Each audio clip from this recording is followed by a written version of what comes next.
Thank the Lord. It feels good, my friend. Bait fishing started out real slow, but it's picking up. Look at that. Nice pull. Wow. Sardines, tiny but mighty. Packed with protein, omega-3s, and flavor, these small fish are consumed by billions of people around the world. But how do oceans full of wild sardines become neatly packed cans on grocery store shelves? From massive fishing fleets to high-tech mega factories, this is the incredible journey of sardines. Scaled, sorted, steamed, and sealed. We uncover the hidden stories behind the world's biggest industries, one video at a time. So hit that subscribe button, turn on notifications, and let's explore the machinery, the people, and the innovation powering our modern world. Now let's begin the incredible journey of the supergiant sardine industry. Sardines are one of the most consumed fish in the world. Small, oily, and abundant, they thrive in cold and temperate waters, especially in the Pacific and Atlantic Oceans, as well as the Mediterranean Sea. Countries like Morocco, Portugal, the Philippines, and Peru are among the biggest players in the sardine industry. Globally, over 4 million tons of sardines are harvested annually. They're known for their nutritional density, low mercury levels, and long shelf life when canned, making them ideal for both local markets and international export. But to keep up with global demand, sardine production must operate on an industrial scale.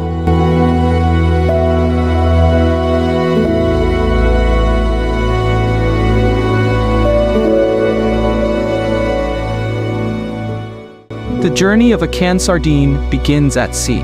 Fishing fleets operate in sardine-rich zones, using purse-seine nets, large, circular nets that can encircle entire schools of fish. Once sonar locates a dense sardine school, the net is deployed. The bottom is then drawn closed like a drawstring bag, trapping thousands, sometimes up to 200 tons of sardines in a single haul. The fish are pumped on board using vacuum suction hoses, rapidly transferring them into refrigerated sea tanks to preserve freshness. Time is critical. Sardines begin deteriorating quickly after death. That's why industrial vessels are equipped to transport and chill the catch immediately. Some large boats even process sardines on board to save time. But in most cases, the fresh fish are offloaded at port and delivered to nearby processing plants within hours.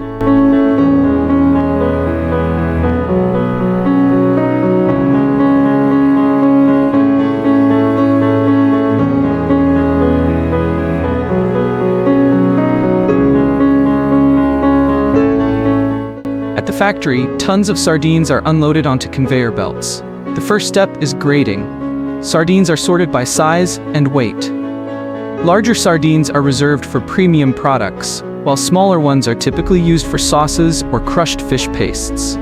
High-speed sensors and mechanical shakers assist in this process, allowing factories to sort tens of thousands of fish per hour. Next, they're washed in large water tanks to remove scales, debris, and excess slime. From here, the sardines are transported via water channels or belts to the next stage, pre-cooking. Before sardines can be canned, they need to be cooked. The most common method is steam cooking, performed in large chambers called retorts or steam tunnels. Here, sardines are steamed for several minutes at temperatures reaching 100 degrees Celsius, 212 Fahrenheit. This process firms up the flesh, loosens the skin, and kills harmful bacteria. The cooking time is carefully calibrated. Too short, and bacteria may survive. Too long, and the fish turns mushy. After cooking, sardines pass through cooling tunnels and the excess liquid is drained. At this point, the sardines are ready for manual trimming and placement. Despite advances in automation, much of sardine canning is still done by hand. Skilled workers, often mostly women, sit at rows of stations, trimming heads, tails, and bones, depending on product specifications. Some brands retain heads and tails for traditional markets. Others remove them for aesthetic appeal. Each trimmed sardine is hand-packed into cans, often aligned in neat rows or circular patterns. This level of care ensures consistent quality and visual appeal. In high-output facilities, a single worker can pack over 1,000 cans per shift. Once packed, the cans move on to filling stations, where oil, tomato sauce, chili, mustard, or brine is added. The most common liquids are olive oil and sunflower oil, depending on regional preferences. Next comes sealing, a crucial step. Each can is topped with a lid and passed through vacuum sealers that remove air and tightly crimp the lid shut. Then, the sealed cans enter giant sterilization chambers, industrial autoclaves that heat the cans under high pressure to eliminate any remaining bacteria. Temperatures reach up to 121 degrees Celsius, 250 degrees Fahrenheit, and sterilization can last between 30 to 90 minutes, depending on can size and content. This intense process guarantees shelf stability for up to 5 years, with no need for preservatives. Once cooled, the cans are dried, inspected, and labeled. Labeled cans go through automated lines where they receive inkjet printed batch codes, expiration dates, traceability data. Then machines stack the cans into multi-packs or cardboard trays, typically in sets of 3, 6, or 12. Shrink-wrapped and boxed, they're loaded onto pallets, ready for shipment. The entire process, from raw fish to packaged sardines, takes less than 24 hours in some mega factories. Sardine production produces significant waste: bones, guts, scales, and heads. But modern plants don't throw this away. Instead, they convert byproducts into fish meal, used in animal feed and aquaculture, fish oil for nutritional supplements, organic fertilizers. Some facilities also recover protein hydrolysates from waste for use in cosmetics or pharmaceuticals. To reduce the industry's ecological footprint, many producers are adopting solar-powered plants, water recycling systems. Sustainable fishing certifications like MSC canned sardines are shipped all over the world, from factory ports in Morocco, Spain, or the Philippines. They travel by freight container to distribution centers across Europe, North America, and Asia. Their long shelf life makes them ideal for disaster relief supplies, military rations, and food banks. And because they don't require refrigeration, sardines are one of the most energy-efficient proteins in global food trade. If you enjoyed this deep dive into the world of sardine processing, and you're curious about how the things we eat, use, and wear are really made, we've got much more coming. Subscribe to the channel for more fascinating behind-the-scenes journeys into the world's most impressive industries. And if you found this video interesting, give it a like, share it with a friend, and tell us in the comments, what should we uncover next? Until next time.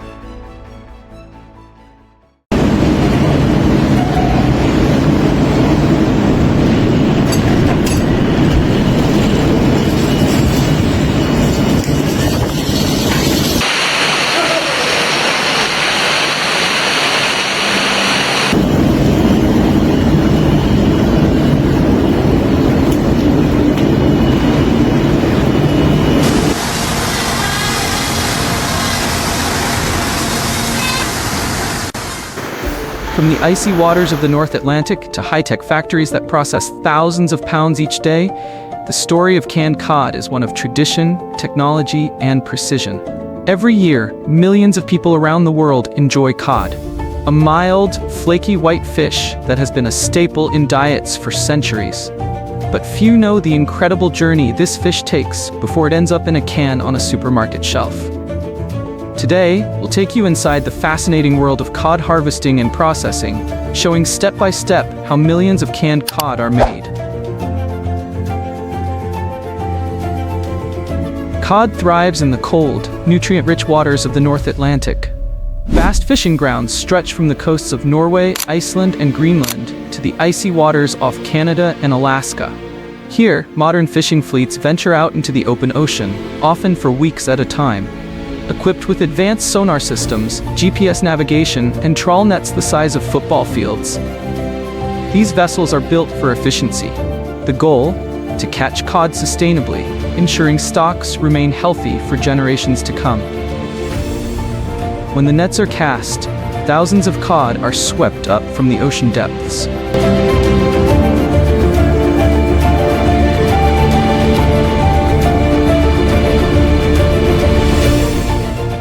The process doesn't end there. Sustainability regulations require crews to sort and monitor the catch carefully. Undersized fish are released, while legal-sized cod are brought aboard. Once the cod are brought up from the depths, the race against time begins. On board the massive trawlers, freshness is everything. Cod is a delicate white fish, and every minute it spends without proper care can affect its taste, texture, and ultimately its value once it reaches consumers. That's why modern fishing vessels are equipped not only to haul in the catch, but also to preserve it almost instantly. The moment the nets are emptied onto the deck, teams of skilled crew members get to work. The cod, often still glistening from the icy waters of the North Atlantic, are swiftly transferred into large seawater tanks chilled to just above freezing. This immediate immersion helps slow bacterial growth and keeps the flesh firm. In these tanks, circulation systems ensure the fish remain evenly cooled, preventing spoilage even during long voyages back to shore. This system of at-sea processing has revolutionized the cod industry. In earlier centuries, fishermen relied on salting and drying cod on board to prevent spoilage, a labor-intensive process that altered the fish's natural taste.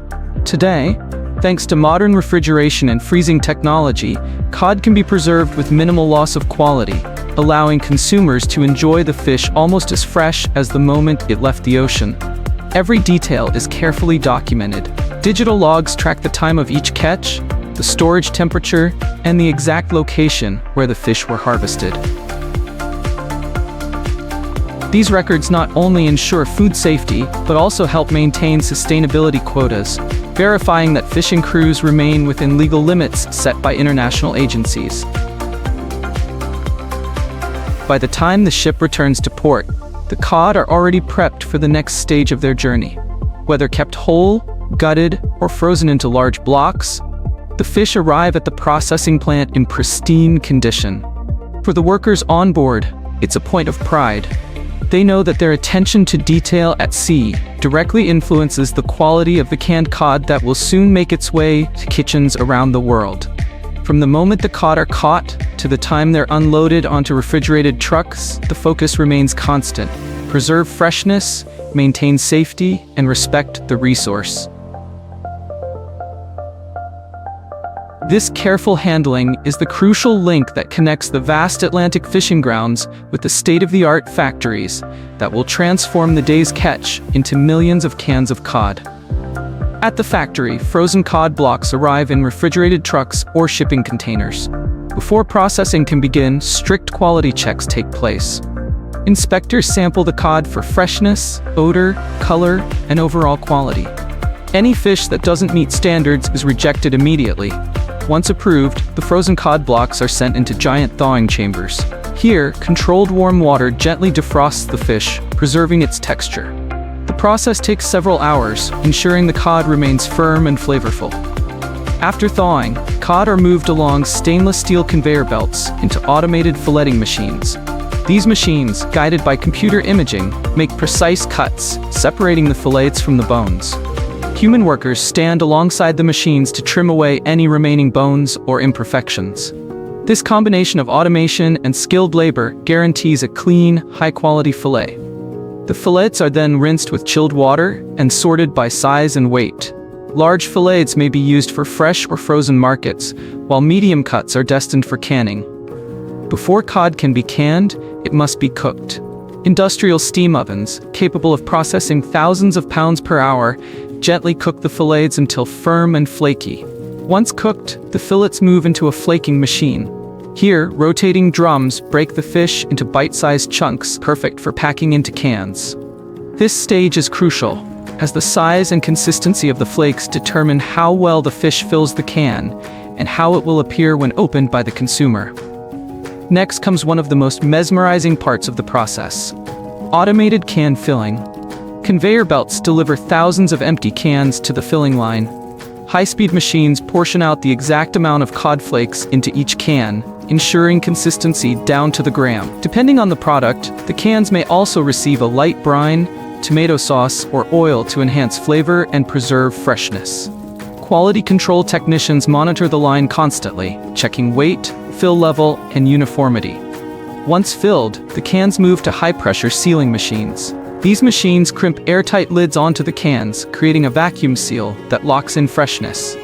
But sealing alone isn't enough. To ensure food safety, the cans undergo a process called retort sterilization. Inside massive pressure cookers, cans are heated to more than 240 degrees 160 degrees for a precise length of time. This kills any bacteria while preserving the fish's delicate texture. After sterilization, the cans are rapidly cooled in cold water baths, preventing overcooking. Now fully cooked and sealed, the canned cod is ready for labeling. Automated machines apply colorful labels that showcase the brand, nutrition facts, and country of origin. From here, the cans are stacked into cardboard cases or shrink-wrapped bundles. Forklifts move the cases into massive cold storage warehouses, where they await distribution. Every year, millions of cans of cod travel from these factories to supermarkets around the globe. From the shelves of American grocery stores to the kitchens of Europe and Asia, canned cod is enjoyed in countless recipes, from chowders and fish pies to quick lunches and salads. The journey of canned cod demonstrates not only the ingenuity of modern food processing, but also the importance of sustainable fishing and careful handling. If you enjoyed discovering how millions of canned cod are made, don't forget to hit subscribe and turn on the notification bell. We bring you more fascinating behind-the-scenes looks at how your favorite foods are harvested and processed around the world.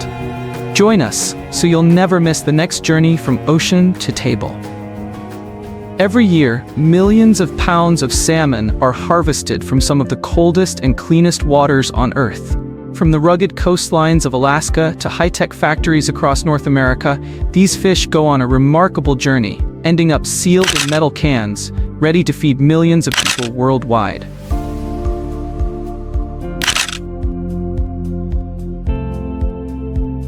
Canned salmon is a household staple, affordable, nutritious, and shelf-stable. But how does a slippery, freshly caught fish turn into something so convenient?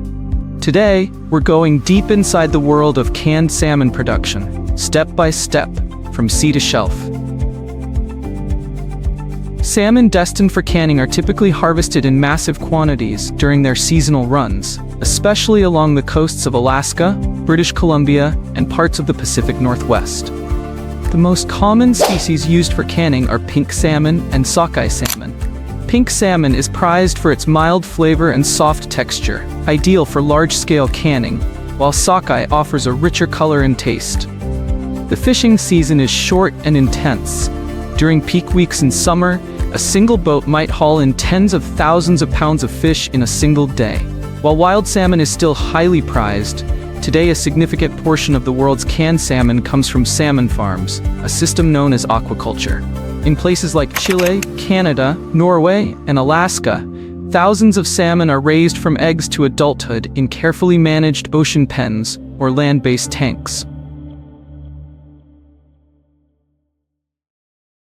The process begins in hatcheries, where fertilized eggs hatch into small fry. These young salmon are nurtured in freshwater tanks until they're strong enough to be moved to the ocean. In ocean pens, they spend up to 2 years growing to harvest size. Farmers monitor water quality, oxygen levels, and feeding routines daily. Their diets are formulated to mimic wild nutrition, with sustainable fish meal and plant-based ingredients.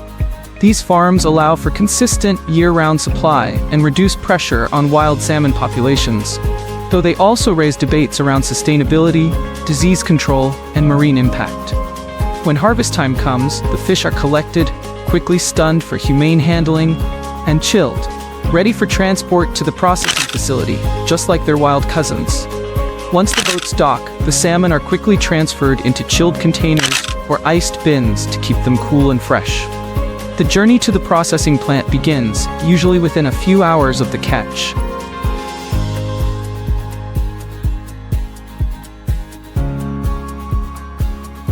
Most salmon processing plants are located near the coast to reduce transportation time. Every hour saved is critical to maintaining flavor, color, and safety. At the plant, the fish are weighed, tagged, and queued for processing. Inside the facility, the first step is inspection. Trained workers and automated systems sort the fish by species, size, and quality. Only the best fish are selected for canning. Fish that are bruised, too small, or not within size standards may be diverted for other uses, like pet food or fish meal. Next, the salmon are cleaned to remove surface contaminants. A series of high-pressure water jets and soft brushes remove dirt, scales, and blood residue. This step must be done quickly and hygienically, because the clock is ticking. Next comes butchering. Salmon are automatically fed into specialized machines that decapitate, eviscerate, and trim each fish in seconds. This step removes all inedible parts, leaving behind only the body cavity, rich in meat and natural oils.